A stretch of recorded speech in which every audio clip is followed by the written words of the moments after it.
Hello and welcome to Man vs Film, back with another Blu Ray update, and this was a complete impulse buy. There is a website that was closing down and they were offering deals on big sleeve editions of Blu Rays. If you don't know what a big sleeve is, it is basically, well, the hint's in the title really. It is a oversized sleeve for a Blu Ray. Something that I looked at and went, who in their right mind is going to buy that? Yeah, well, that turns out to be me, because the price was good enough for me to purchase them. They had gone from like the standard price of like £20-25 down to 2 for £10. So I just went for everything that they had left, which was 6 titles. Some of the movies that I really did want, maybe a couple that I might not have picked up if it wasn't for this, but I'll talk about them when I get to them. And in initial impressions, let's have a look at them.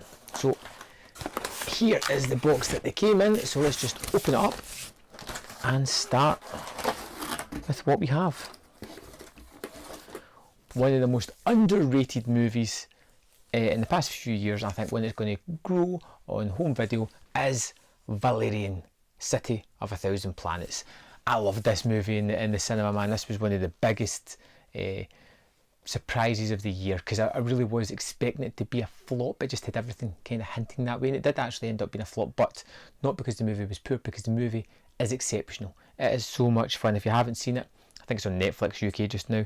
This comes with the Blu-ray, the 3D Blu-ray, the DVD, and exclusive 12-inch art cards, and they are all pretty cool by the looks of them.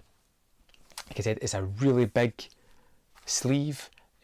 As the title says, it does have the name down the spine of the movie, and yeah, this is one that I would have picked up at some point anyway, but getting the edition I did for £5 is great.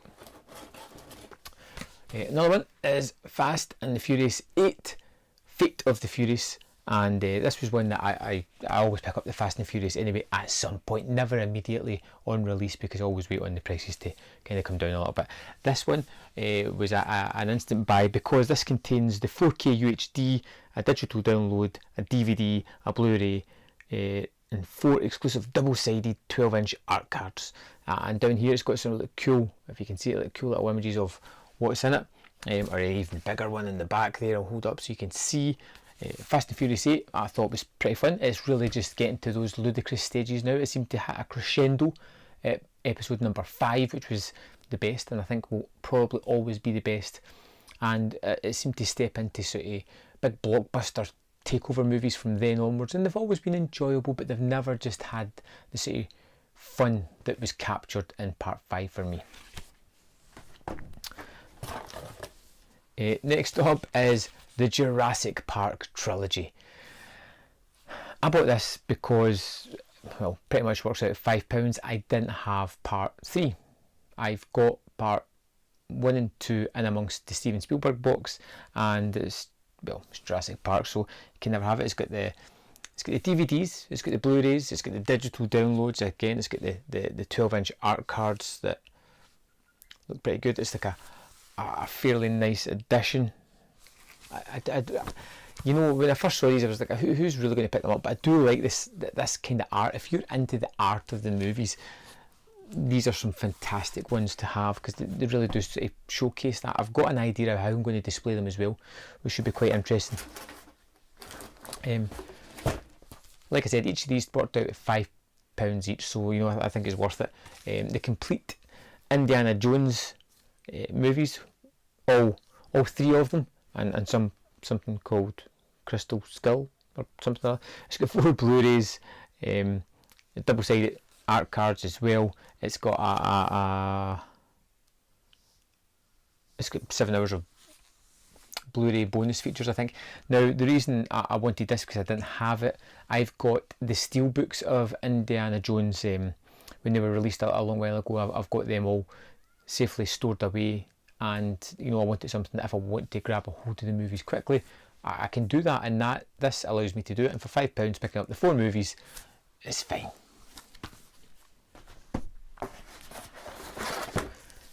Next up is E.T., and this has the 4K UHD, the Blu-ray, DVD, digital download, and the art cards that they all seem to have.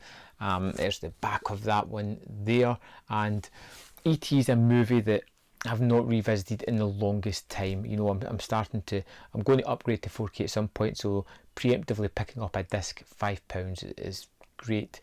And like I said, it's been a long while since I revisited it, so I'm interested to go back to see which version this is, whether it's the messed about version or not. And the last one that I picked up, and I've kept this to last because, my goodness, I think the artwork is absolutely stunning on the front of this, and it is the Back to the Future complete collection. 3 Blu-rays, 3 DVDs, digital downloads, a bonus Blu-ray disc, art cards. There's the back of this one, and you can see some of the art in it there. But that's going to take pride of place. I'm a huge Back to the Future fan. I've bought so many editions of the movies over the years, you know, whether it be from like VHS, DVD special edition, Blu-ray. Picked up another Blu-ray set, comes out in 4K, I'll probably pick up 4K. There's the HMV VHS series, I'll probably pick that up as well. And yeah, that's the 6 sets that I picked up, so I'll pick them all up here. There we go. So for my £30 that I paid, I got the 3 Back to the Futures, the E.T. in 4K, the 4 Indiana Jones, the 3 Jurassic Park, the 4K Fast and the Furious 8, and Valerian in 3D and regular 2D as well. And I think that was a great purchase. And like I said, I've got an idea about how I'm going to display these things, and I think they need to be displayed. When you've got artwork like that on it, it needs to be front and centre. You need to see it. So I don't know if anybody else out there is into the big sleeve editions, but it's definitely something that I would love to buy for certain releases. You know, not everything. I would love to get a thing version of this. Those movies that I just are ingrained within me, my favourite movies of all time.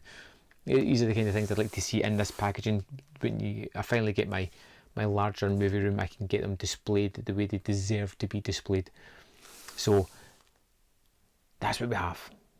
I'd love to know your opinions on these kind of movies, or your idea of the big sleeve, what you think of them. Let me know in the comment box below, and I will see you next time on Man vs Film.